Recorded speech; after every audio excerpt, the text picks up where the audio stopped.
Assalamualaikum warahmatullahi wabarakatuh. Selamat pagi anak-anak. Silakan ketua kelas dipimpin untuk berdoa. Waalaikumsalam warahmatullahi wabarakatuh. Selamat pagi, Ibu. Baik, Ibu, mohon perhatian. Sebelum melakukan kegiatan belajar pada hari ini, mari kita berdoa sesuai agama dan kepercayaan masing-masing. Berdoa dimulai. Baiklah, sebelum melanjutkan materi yang berikutnya, adakah yang tidak hadir? Nihil, Bu. Alhamdulillah, oke. Kita langsung saja melanjutkan materi yang minggu lalu ya. Apakah ada yang ingat dengan materi minggu lalu? Kita belajar tentang apa? Saya, Ibu, tentang titrasi asam kuat dan basa lama, Bu.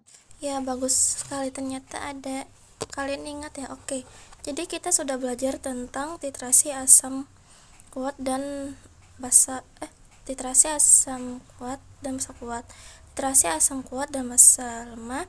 Dan sekarang untuk materi titrasi yang akan kita pelajari itu titrasi asam lemah dan basa kuat.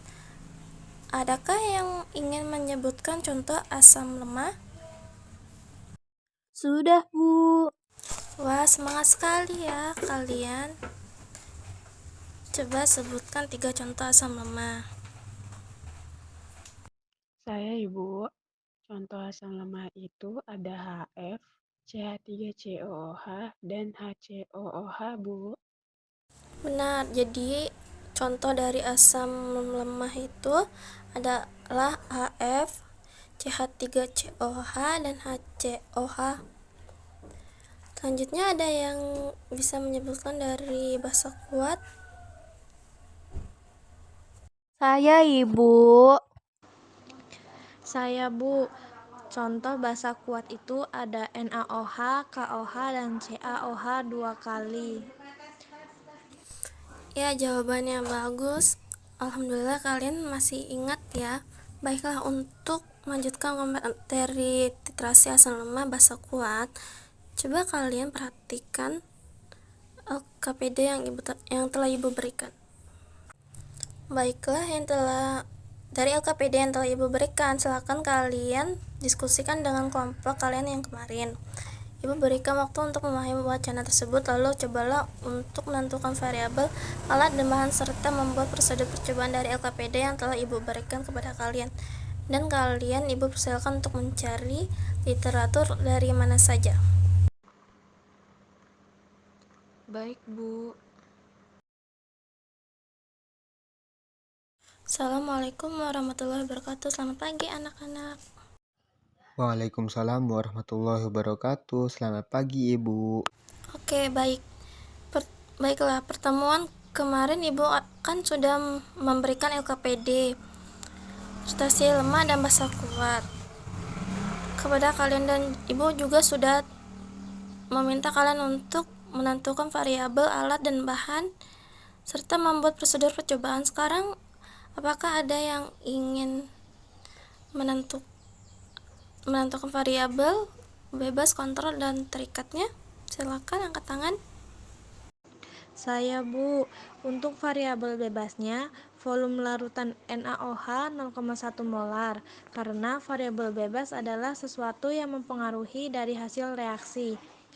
Variabel kontrolnya 3 tetes indikator phenolphthalein dan 10 mili CH3COOH, karena variabel kontrol adalah sesuatu yang dibuat konstan atau jumlahnya sama. Dan yang terakhir itu variabel terikat, yaitu perubahan warna yang terjadi, Bu, karena variabel terikat adalah variabel yang diamati. Ya, benar sekali. Jadi variabel bebas adalah variabel yang mempengaruhi dari hasil reaksi. Sedangkan variabel kontrol adalah sesuatu yang dibuat sama atau konstan. Dan yang terakhir, variabel terikat adalah hasil yang diamati. Dari pengetahuan variabel tadi, berarti kalian sudah tahu kan bahan-bahan apa yang digunakan. Jadi di sini Ibu akan menambahkan sedikit bahwa larutan yang dipakai yaitu larutan NaOH 0,1 m sebanyak 50 ml, larutan CH3COH 10 ml, dan 3 tetes indikator phenolphthalein Sekarang Ibu ingin bertanya kepada kalian, dari gambar LKPD yang telah Ibu berikan, adakah yang bisa menyebutkan apa saja yang digunakan? Sudah Bu, kami dari kelompok 3, jadi alat yang digunakan berdasarkan diskusi kami yaitu menggunakan buret, labu Erlenmeyer, statif dan klem, pipet volume, pipet tetes, labu ukur, dan corong Ibu. Tepat sekali jawaban dari kelompok 3. Untuk fungsi dan alat tersebut kalian sudah mencari tahu? Sudah, Bu. Baiklah, sekarang kelompok berapa yang akan ingin menuliskan hasil ini prosedur percobaan yang telah kalian buat?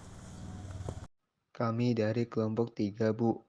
Menyiapkan alat dan bahan, menyusun rangkaian alat titrasi, mengambil 5 mili asam cuka CH3COOH dengan menggunakan pipet volume dan masukkan ke dalam labu ukur, lalu encerkan dan ditambahkan aqueous sampai tanda batas, lalu homogenkan.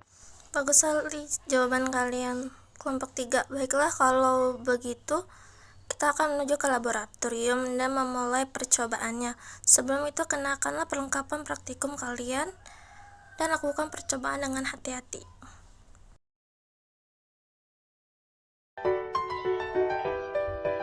Alat dan bahan yang digunakan dalam proses filtrasi ini yaitu larutan CH3COOH, larutan NaOH, Erlenmeyer, indikator fenoktalin, pipet volume, corong kaca, pipet, beker gelas, dan seperangkat alat filtrasi yang terdiri dari statif, klem, dan buret. Proses filtrasi. Pertama, siapkan larutan CH3COOH. Kemudian, masukkan ke dalam Erlenmeyer sebanyak 10 ml dengan menggunakan pipet volume.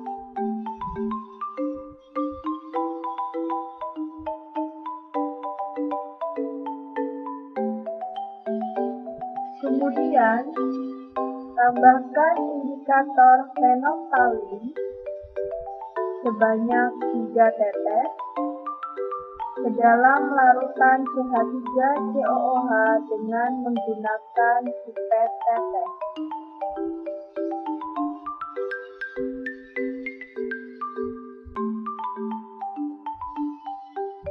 Selanjutnya, tuangkan larutan NaOH ke dalam beker gelas.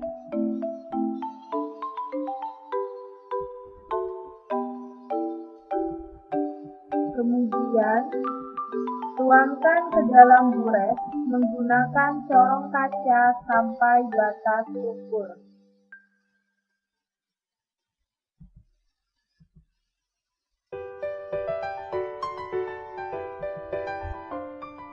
Sedangkan larutan CH3COOH pada Erlenmeyer diletakkan di bagian bawah buret.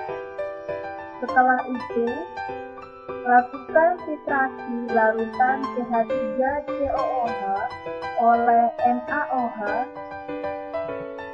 hingga larutan mengalami perubahan warna menjadi merah muda yang tetap.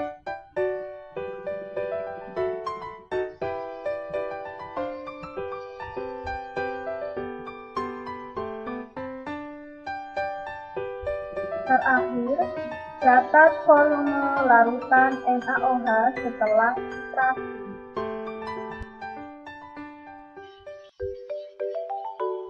Pada proses akhir filtrasi, akan diperoleh perbedaan warna antara sebelum filtrasi dengan warna larutan sesudah filtrasi, yaitu dari larutan tidak berwarna. Baik, setelah melakukan percobaan tersebut, sekarang kelompok siapa yang ingin mencoba untuk membacakan hasil percobaannya?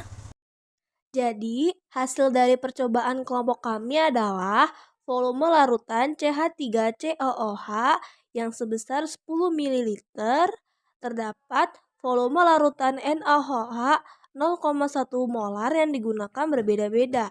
Yang pertama yaitu sebesar 21,1 ml, tabel yang kedua 21,2 ml, yang ketiga sebesar 21,2 ml, dan rata-rata dari ketiga larutan tersebut yaitu sebesar 21,17 ml. Baik, bagus sekali kelompok 3. Nah, kalian sudah tahu kan apa itu titran dan titrat? Coba dari percobaan tadi siapa yang bisa menyebutkan mana titran dan mana yang titrat? Pada percobaan yang sudah kita lakukan tadi, yang menjadi titrannya adalah larutan NaOH dan yang menjadi titratnya adalah larutan CH3COOH.